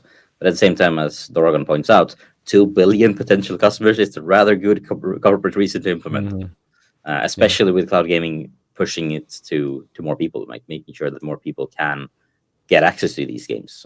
People who like mobile gamers who don't have a console, have no interest in getting a console, might sign up for for GeForce Now or xCloud just to be able to play these games on their mobiles. If it works, And we have to also remember there are people who cannot afford $1,000 computer, due to their lives, so, trying to tap into that market and get those people involved as well. I feel, I think, obviously, I know that mouse and keyboard support is coming for xCloud. It's been in the works for it feels like years now, but surely they must know that they are leaving a quite sizable untapped market. Nowadays, honestly, it's basically leaving it to GeForce Now alone. Like, Boosteroid is trying to grab some share as well, but still. I think HOULTS kind of like alluded earlier in the show about how he felt like cloud kind of took a step back. Maybe everybody kind of slowed down a little bit. And yeah, I think if you look at Amazon now and Xbox now and all of that, they're definitely not moving as fast as they were when Stadia looked full force in 2020 and part of 2021. But you could see once like SGE closed and things started to kind of slow down on the releases that Xbox's promise of 4K by the end of 2021, not 2022 in the cloud, Ubisoft being in there, the keyboard mouse support, purchases, these things that are all coming were said to like they were going to be here last year to like mid this year. Now we're looking at maybe getting like the Game Pass family, maybe purchases, and maybe keyboard mouse support this year, but we're down to 2.5 months. Who's really still thinking that's going to happen? I don't know. So and with Stadia now, with their announcement fully closing, I think you just see everyone's taking a big breath, taking a step back. Google's no longer the huge threat that, I think everybody thought they would be in 2019, 2020, and part of 21. So, the landscape has changed, and why, there's not as much reason to rush now. Nobody's ahead of Xbox in the cloud. Nobody's ahead of GFN. Amazon can take their time. Like, there's with Google out of the picture on that hard push that it looked like they were making, it's a whole different story. And I think it really is just a deep breath, take a step back, and now everyone's going to slowly march cloud forward. Instead of seeing these big like leaps and fast movement like we were seeing. Yeah, and it's not like they're not like that it isn't a focus anymore. It's like they still care about cloud. Like cloud is still I think cloud is the main focus in a big way in a lot of ways for Xbox going forward. I don't think they really if they can avoid making another console, they probably will avoid it. I don't think they want to make another Xbox. No, I think they're actually going to make a Series Y. They probably are, but they probably don't want to. And then they're going to say, in comparison, look at our cloud services that matches the Series X at a certain performance standard from 4 years. So I think they're going to save all these features now till a few more years to get closer to the announcements of new next-gen consoles. Mm-hmm. Yeah, because I think that's when the market's going to start doing that comparison again. Will that next gen game run in cloud? Will it do this? And it'll hype it up again and again. So I definitely feel like 2020 cloud felt like a race, and in 2022 it feels more like a marathon. It's just a slow, a much different pace, a much different. And it always was a marathon, but at the same time, a marathon is also a race. Right. It just felt like everybody was striving to it, and then all of a sudden, it kind of took a step back. We've reached the the massive hill that everyone slows down for, and then goes away. But going back to mobile, I think obviously handheld add-ons or handheld devices is one big part of bringing cloud gaming to the mobile market, because as Zorgon pointed out, it's 2 billion people just waiting to be tapped for that, 2 billion plus even.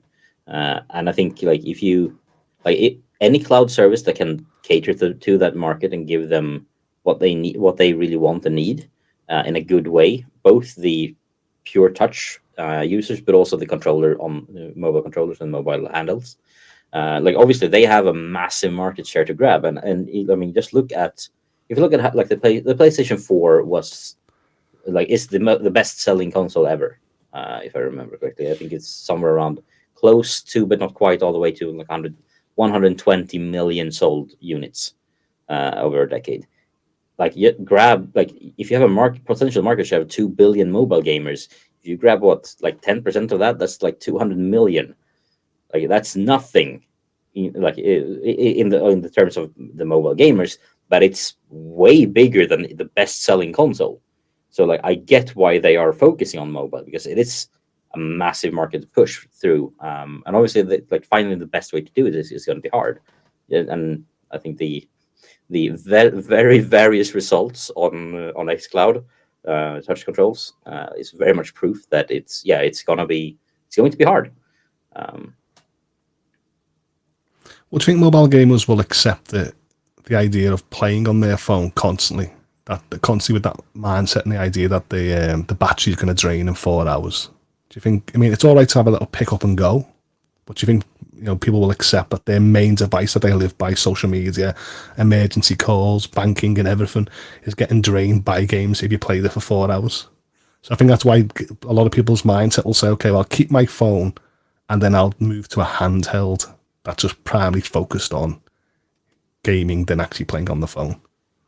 Yeah, but at the same time, it's also like if you are like those people, like cloud is like a lot of those people play mobile games already, and a mobile game being played uses more better than a mobile game, like a game being streamed to your phone.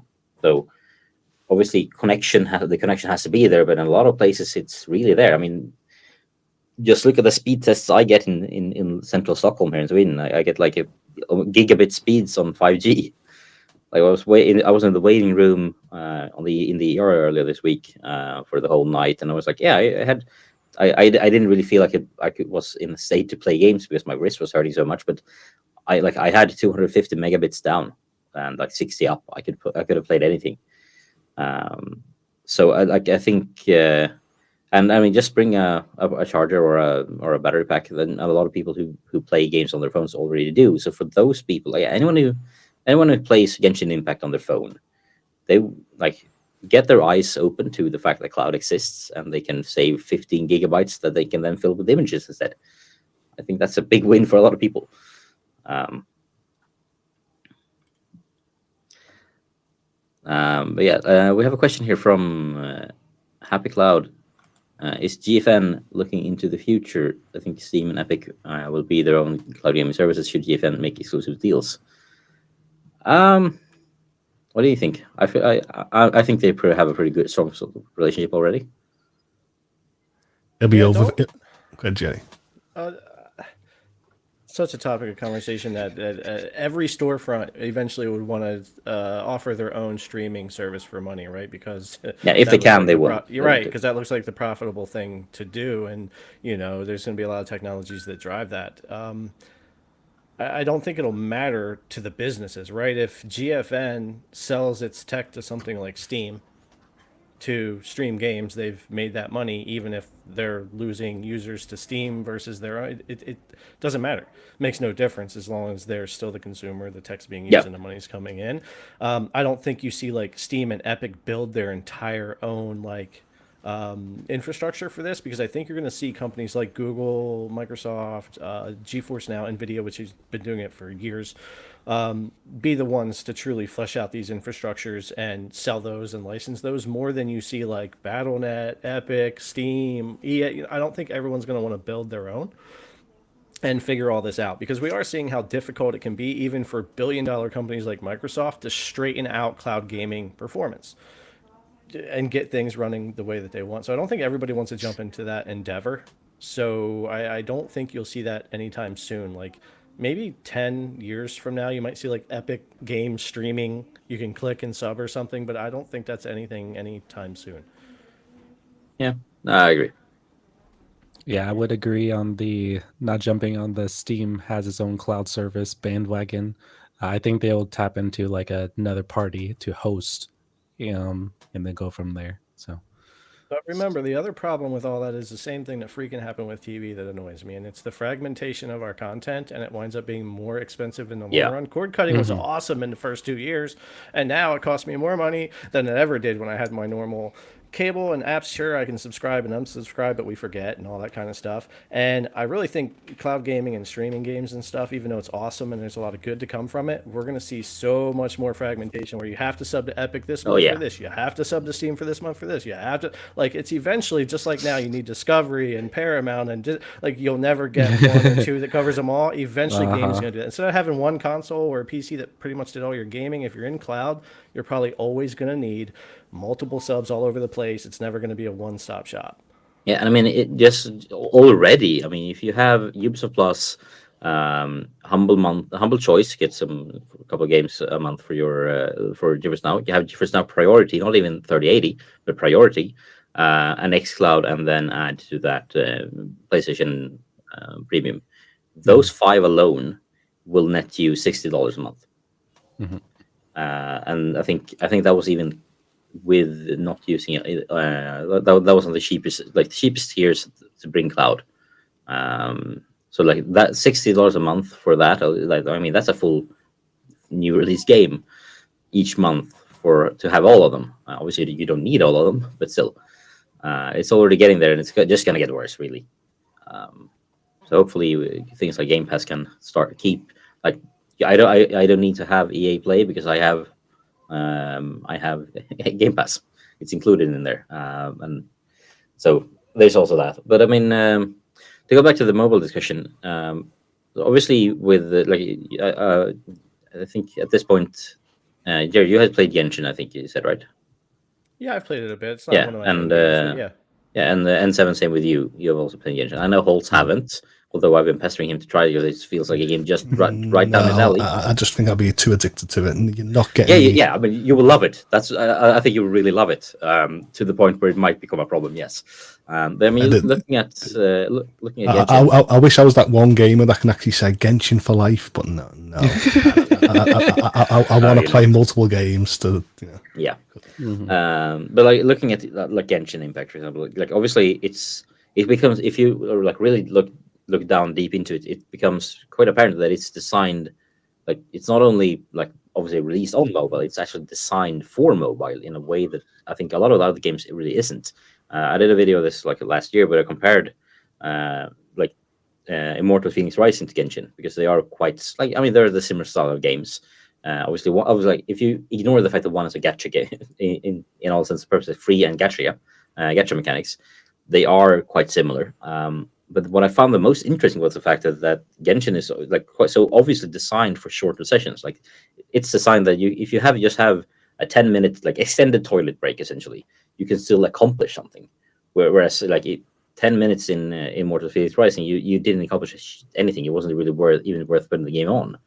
Do you think this push into do you think the push go into mobile as it is for cloud gaming, but also like especially if they manage to really grab let's say 100 million cloud gamers, where with like 50% of them mainly on mobile, do you think that will affect how a lot of developers make their games to have like shorter sessions in mind, or? I don't know, because I like the idea of quick resume in the even in the clouds and with the sort of Steam Deck and stuff like that. I like the idea that I could put 10 minutes, turn it off, move somewhere else, an hour later put another 10 minutes, 2 minutes. So in the end, I feel like the point you just said, where mobile, you can just win 10 minutes on the game in Genshin Impact. I feel like, well, there's other features that can help push gaming forward in a choice of games, should I say? Yeah, but it's also like, even if you go like take 10 minutes, 3 10-minute chunks to complete the 30-minute mission, compared to playing 2 missions or 3 missions in 10 minutes each, like the sense of accomplishing something is a big thing. And if I went to the toilet 3 times for 10 minutes each, that's 30 minutes, and I completed 1 level of Devil May Cry, I would feel like that's an achievement in the day, for example. So I'll be like, yes, quick resume, should I say so? I mean, I'm not saying quick resume is awesome. It very much is. It's just I found, like, I think for me it was like the fact that I could jump in and like for 5 minutes, 10 minutes, and like you do a daily quest or do a short mission, or I could just go in for like I'm going in for 3 hours. I'm doing like this massive storyline. Like that made it much more approachable. Like even if I prefer Immortals Phoenix Rising over Genshin Impact, I think Immortals is the better game of the two. It's not the game I've played. Like I've played very little Immortals, but I played a lot of Genshin because of this fact. So I in a way I kind of hope that we see more games being developed for this new style of like jumping in and out and like having still having those long missions, but also having shorter missions. So having long catering for both long sessions and short sessions at the same time, but it is a design choice that you have to make very early in the game to be able to cater to. And like I for one hope that we see more of it, but at the same time I also see that it's maybe not something we really want. It's a very different style of games that not all people will like. Yeah, but Spectre, what do you think about it? Do you think it will affect the way we make your games? No, I don't think so. Yeah, if they want to tap into a market, they'll adapt to those type of things. Talking about the 10 minutes versus a 3-hour session, I think I could be wrong, but at least my mindset is if I want to play on mobile, I'm going to have a 10-minute span to play on my mobile, not because of battery or anything like that, but I think mobile right now has it to where it's like those little bits. So if you want like a 10-minute quick to play game, go on your mobile device. But if you want a long session, go on your computer or laptop. And so if they want to break through that, then they'll need to get compatibility and just more interesting games on mobile and then try to promote that. So that's pretty much my take. I think whether it's mobile or at my PC or console or whatever, especially dad life, I do appreciate any game that allows me to leave at any point and go back to that exact point I was in. One of the reasons why I was really addicted to World of Warcraft for a long time back in the day, I could leave and go in, leave and go in, leave and go in, and it was always easy whether I was just doing a few minutes or a long time. And there's a lot of games out that do that on PC and console where, you're playing the game and if you're saved or you quit or whatever, you can save any time, right? And quit, you're good. You go back, you're in that spot. Love that for those sessions. It's especially great for mobile and cloud because, like you said, you're playing for 10, 15 minutes. That style of save, to me, for my lifestyle, is really important as well. When I have to sit down for an hour or more, like there's a lot of games that like you'll have to play for an hour or longer before you even get to that next save point or whatever. A lot of times I have to quit playing those games because my lifestyle doesn't always allow me to sit personally and just play a game for that long anymore. Yeah. I mean, years ago, 6 to 12 hours a day was nothing for me to just sit and game. But, these days with the wife, the kid, the businesses and all that, I can't. So I do appreciate the in and out, whether it's mobile or cloud or PC or whatever, for any game to have that kind of ability to just jump in and out. When you play Genshin Impact in your mobile, does it still load in intros where it sort of says the developers, the health warnings and stuff like that before you jump into the game? No, not really. It's just basically just not even it's on a loaded PC. Screen. No. On mobile, it's just a loading time. screen. It's just a loading screen, and then it's like you click the loading screen, and then first it loads the main menu. You click basically you just tap anywhere, and it goes into the game. Another loading screen, and then you're in the game. Because that's what I love about the Switch. I love the idea that I can sort of play Mario Kart, quick 10 minutes, turn it off, and it'll sort of resume the game in the background in an instant, and then I can always turn it back on in days later or whenever I need to, and just resume the game from there. And there's no intros or nothing like that to worry about. Yeah, it's I think quick resume is it's another really great thing for us that gamers. I think I would like to see more even more and better implementations of quick resume into everything. Wherever I play, whatever I play, whenever I play it, wherever I play it, I want quick resume. But at the same time, it's also like I also really enjoy. I really love those 1 hours before until to finish a quest style games. A lot of the games, a lot of quests in The Witcher 3, they are really long, and I love those games. I don't have time for those games, but I love them. So in the before I do have in between the once a month that I do find time for those games, I need something else to fill that void, and cloud instant resume is great and all, but it doesn't really solve that issue in a lot of ways for me. And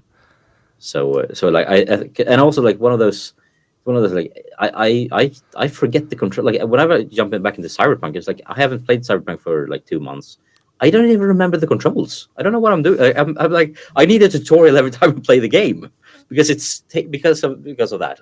Had it been much more approachable, I can just jump in and play for just like 5-10 minutes, then I would like it would have been. But I don't know, there's something about the magic of lying to ourselves. Like, I'm only going to put 10 minutes in, and then you get stuck in a game for 30 minutes come Yeah, an I love hour, that. and then you talk about that mindset. Wasn't that epic? I'm glad I never turned it off, even though you look at the clock and go, crap, I should have been in bed. I mean, I have several long nights of playing like paradox strategy games, both on my own and with and go with friends, and be like, yeah, we're just gonna play. Like we start at 9, maybe we say like, yeah, we get like 12. That's the last. Like if it goes past 12, we're shutting the game off. Period. We don't go further than 12. We try to stop it at 11, and then like 3 a.m. Like, oh, we should probably. I can see the sun going up. Should we maybe close the game now and go to sleep? We have kids that will wake us up in 3 hours. That has been several times. It's happened more times than maybe it should have.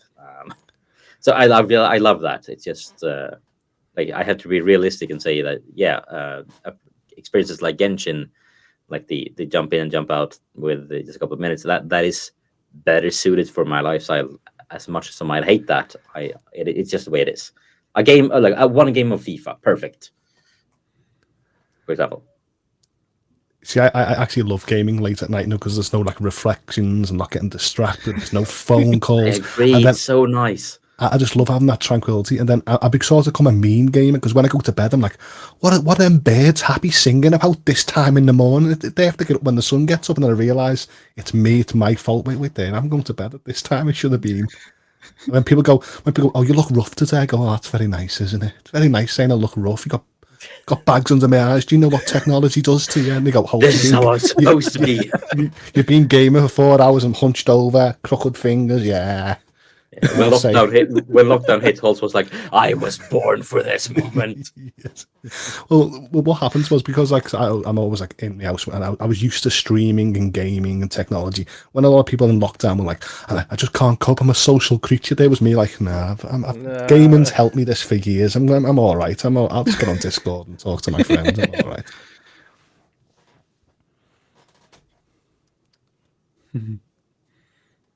Yeah, what Jerry and Spectre, what do you feel about what do you think? What do you want, like obviously like what we want and what we want and what we maybe need is very different at times.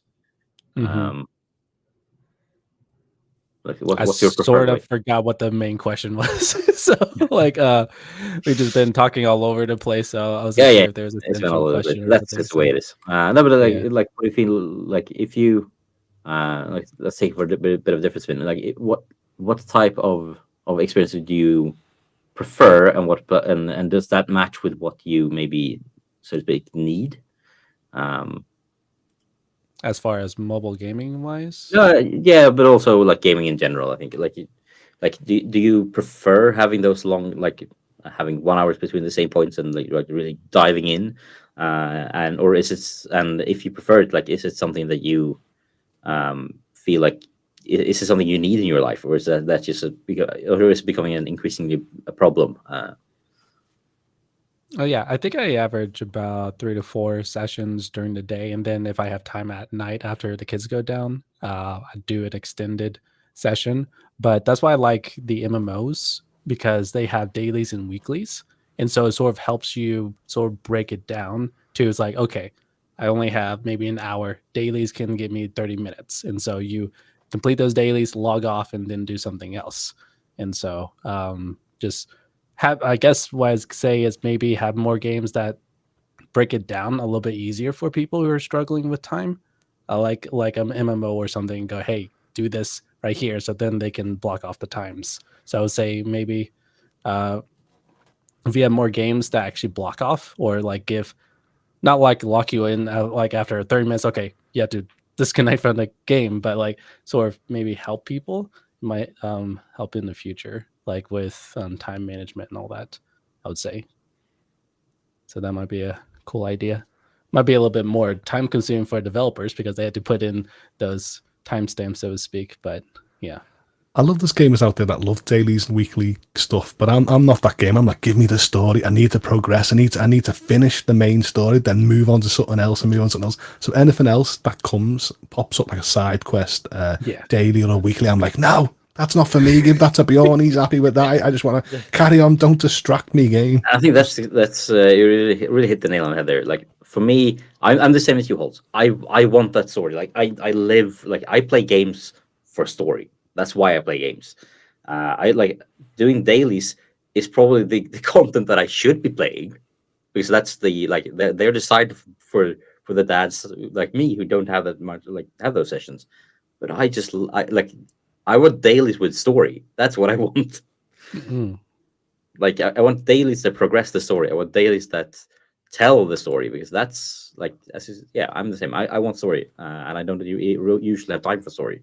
Like there have been several times when I've been throughout my journey in Guild Wars 2 where it's been like I go into, like, I've to play the same mission, like story mission 3 times, because halfway through it I don't have time anymore, and I had to start over, because like whereas you usually can jump in and out, then like that's in any MMO, those story instances are different, and for obvious reasons. What about you, Jerry? I mean, yeah, just in general, I think we have a pretty good mix of those kinds of games already for the most part. You know, the ones that you're going to sit for long sessions, or the ones you're going to do short sessions. And I'm sure game developers are conscious of this design, because if you're making a game for the mobile or portable gamer, that's going to be different than a mindset of, you know, developing a game console or PC where you're more expected to sit there. But these days, those lines are, you know, we're not. It used to be games on your phone and games on your console and games on your PC were so separated. You know, in the past 3 years, it's really, the lines are just blurring between PC games on your phone now, or Xbox games on your phone, or vice versa. So yeah, it's a little bit crazy. So they can't develop every game to be able to do that, but I think it's probably something that they're definitely paying attention to. And MMOs are definitely a great example of, you know, which is Genshin. Call it as you will, it's an MMO. And you know, you jump in, you jump out, and that's one of my favorite things about, you know, why I still do mess with. I still play WoW to this day. I started in 2009, I think it was, maybe a little earlier, and I don't play it like I used to religiously. But you know, the classic, I've played Classic and Wrath of the Lich King with Classic, and some of the new Dragonflight that's coming and things like that. And I like it because the account I had there 13 years ago is still there, and my characters are still there. And I saw someone in chat say, you know, the MMOs are great, but they never end. Well, that's what I want. I want World of Warcraft to be there when I'm 90, and I want my tunes to still be there from 2009. You know, you're never supposed to beat those games. They're Yeah, it's the same with me in Guild Wars 1, really. Right. So, you know, I have a lot of games that, of course, I just want to finish, do the story, and move on. But I think it's just important that we have such a variety, because everybody has such different lifestyles, especially now. And that being said, I think right now gaming is probably, as far as accessibility and variety, it's in the best place I've ever seen it. As far as development and launches, it's in the worst place I've ever seen it. So it's interesting. We can access games more now. We can get games that match our lifestyle a lot better. Accessibility is better. Barrier to entry is better. But buggy, horrible crashes and issues with games, it's always been a problem. But these past couple of years, it's been really bad. And I know that there are certain reasons and excuses for that, but I'm kind of done with hearing that. If I hear the C word has caused any of these more of these problems with games, I'm gonna it's not, all right, it's not. We've been heading that direction for a long time, ever since we had freaking online, that, you know, games are coming out in poorer and poorer and poorer condition because they know they can fix them later. Back in the day, they had to actually release finished games because we didn't have an internet connection, and that's the days I remember.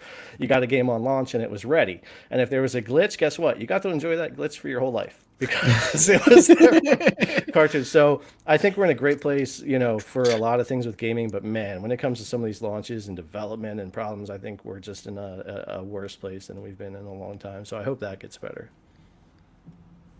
Yeah, it probably will. But it's like you touched upon earlier, the like the blurred lines between like mobile games are one thing, and then like other games are one thing. I'm really curious about Assassin's Creed Jade, the ancient China one, the one that is supposed to be a trip. Like I think it has to be the first AAA game designed specifically for mobile. I can't if you don't, because also Genshin is multi-platform.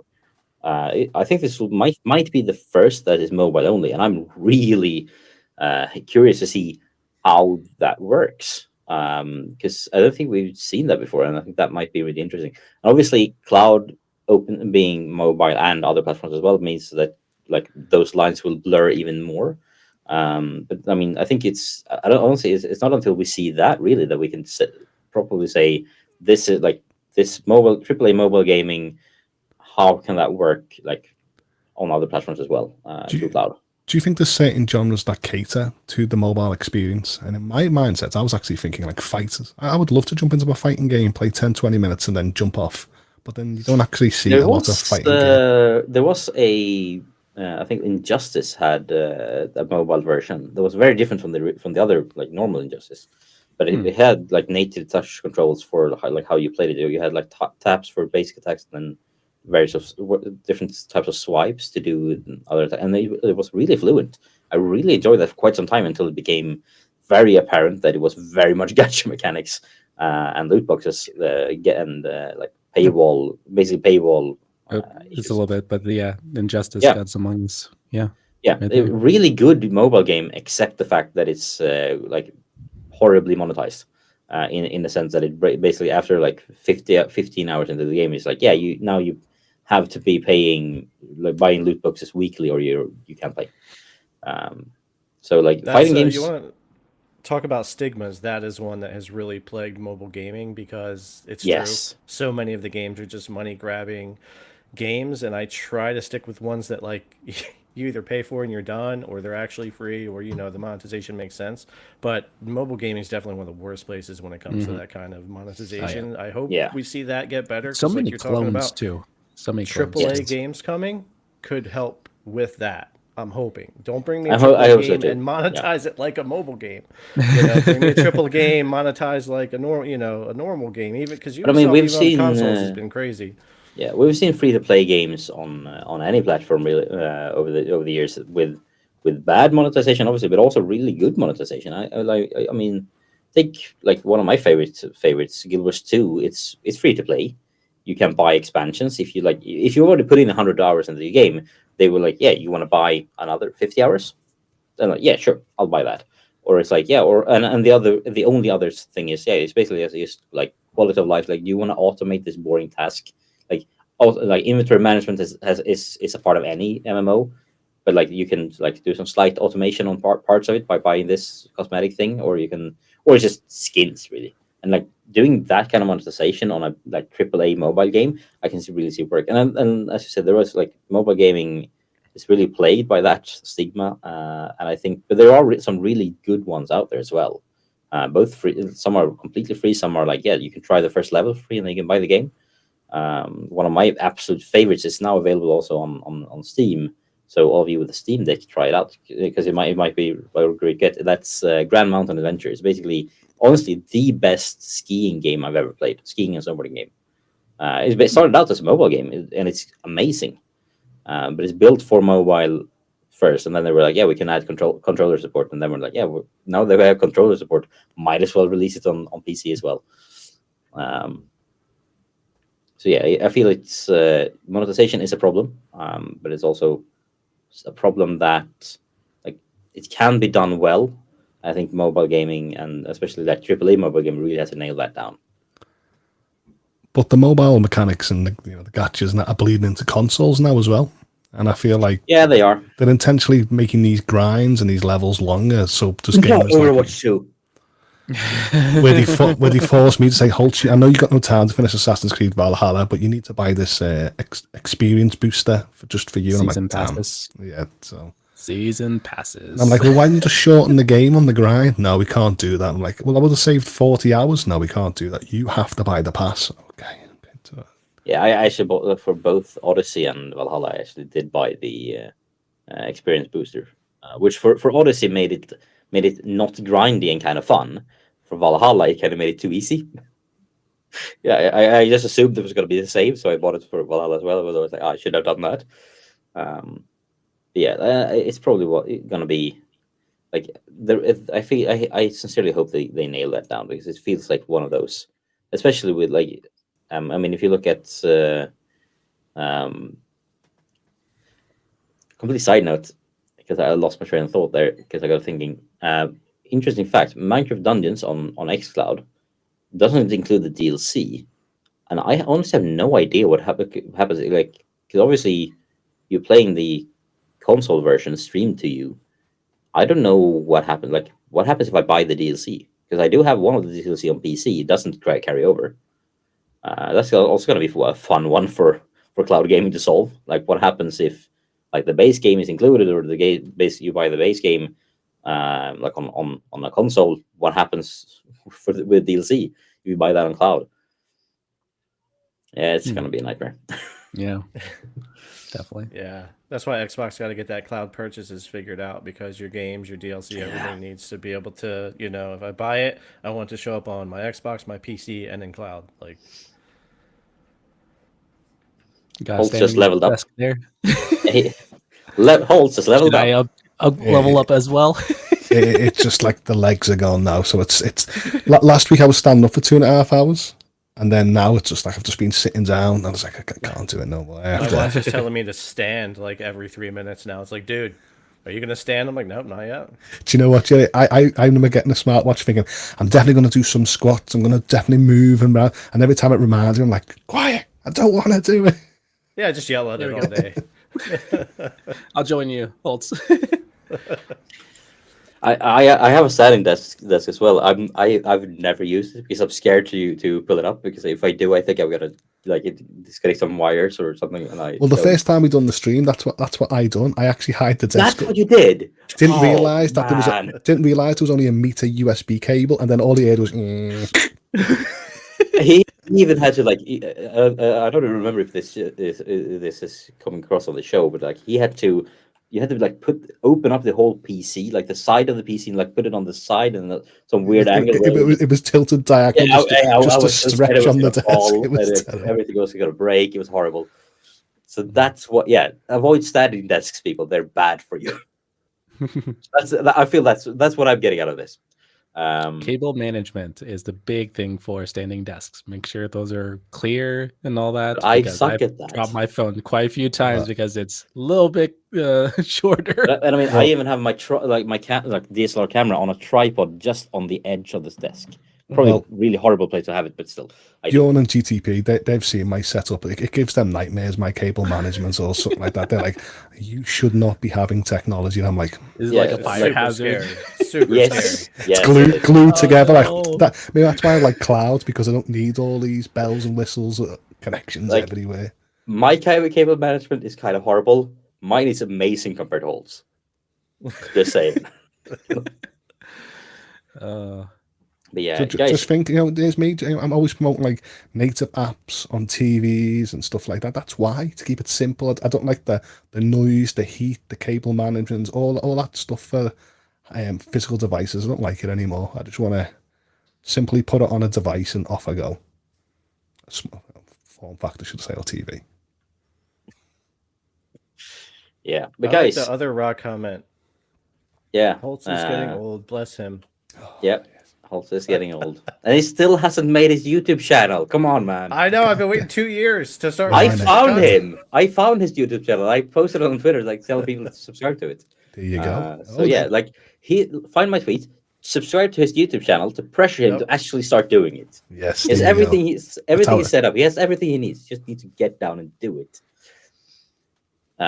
So yeah, with that. Thank you very much for today. I think it's probably time to start wrapping this up. And before we do, obviously, Jerry, what's going on with you? Just busy. A lot of game releases, a lot of Steam Deck content, some more GeForce Now and Boosteroid stuff coming up. So yeah, it's been busy times, but it's time to get back into some game testing for the fall, because we're gonna have a lot of releases. So mostly just testing games on the various platforms again for now. So a bunch of reviews coming then later, I guess then. Yeah, I'll be looking at performance mostly for me. I try not to review games specifically too much, there's a lot of people doing great jobs at that, but I try to look at how games are running on the different platforms, and then people can kind of decide if they where they want to buy it, if it's getting the frames they want or the resolution they want or that type of thing. So more a technical review then. Yeah, I try to. Those are also very valuable though. So. So yeah, cool. So make sure you're subscribed to Jerry to make sure you catch all of those. And Seven, what's going on with you in the next couple of days, weeks? Next week's will be. I'm wanting to. I've been for the longest time just been doing just long videos and all that, and I've been enjoying streaming, and so I'm wanting to try to fit in more streams into my schedule. So that's more streams in the future. I'm also in collaboration with Lo-Fi Monk. I don't want to disclose too much yet because we had to do a little bit of collaboration and setup, but be looking for something with him and myself moving forward in the hopefully next few weeks. HOULTS, Where you have a new show coming up. Yes, I'm working with Rokk on his channels. He's sort of reaching out to creators to actually sort of help creators that hasn't started yet, like myself, and sort of build like a sort of confidence and reach out to the already established network. So in the end, I'm actually going to start a show called Rokk and Friends. I think that the name could change at that time, but I'm going to start a show 12 a.m. till 2 p.m. my time, which is late for me, but it's sort of a perfect time for like the Americans to tune in. So I've got all my devices already plugged up to the capture cards, from cloud to RTX 3080 to Steam Deck and handhelds and stuff like that. So in the end, I'm ready to go live and express a point of reference with my gaming experience. And it could be show and tells, it could be reviews, or it could be just a sort of podcast field for it. But I'm going to actually see how I feel and, tune in. We'll be starting soon. Awesome. And as for me, I will. I think 45 minutes after this, where we go off air here, I have the review of my Kishi 2 dropping on. It's premiering in 45 minutes ish. But while that is premiering, I will actually be doing something completely different. I will be recording the episode 2 of Hear Me Out with Ninja Guy X, and I will sit down and listen to some video game music, and that will be dropped sometime later next week, probably after some editing. Will drop over on his channel. And as for Rokk, obviously Rokk Around the Clock every weekday. Don't miss that, especially tomorrow when the big prize draw is, and then of course on Tuesday the RokkShow, and then obviously we are back in a week. Who will be joining us then? I have no idea. We'll see. But guys, thank you so much for joining the show. You have been amazing, and it's been so much fun to talk to you guys. Yeah, Bjorn, you've been a great host. Even though there was a last minute for you, you did well. So I just wanted to I've done my best. Thank you very much. And also massive thanks to Chat for sticking with us throughout all of this. You've been really fun to hang out with. And unless you guys have anything else, what do you say? Should we roll the outro? Sure. Roll it. Then I'm wondering, should I press end stream or should I roll the outro manually? I don't know. End stream. It'll pop up. A little message will pop up saying outro. All right, we'll try that then. So thank you so much for joining us. See you next week, and don't forget to subscribe to all of us really, including HOULTS, because we're pressuring him here. Pressure, exactly. Click the link that Bjorn's put on Twitter and say yes, and then hashtag tag me it so I can see it on Twitter, and then and be like, start doing stuff. Pitchforks and flames at the ready. Start it.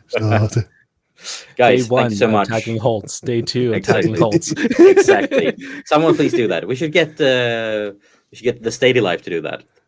There we go. Yeah. So let's roll the outro. Thank you so much. See you in a week. Bye bye.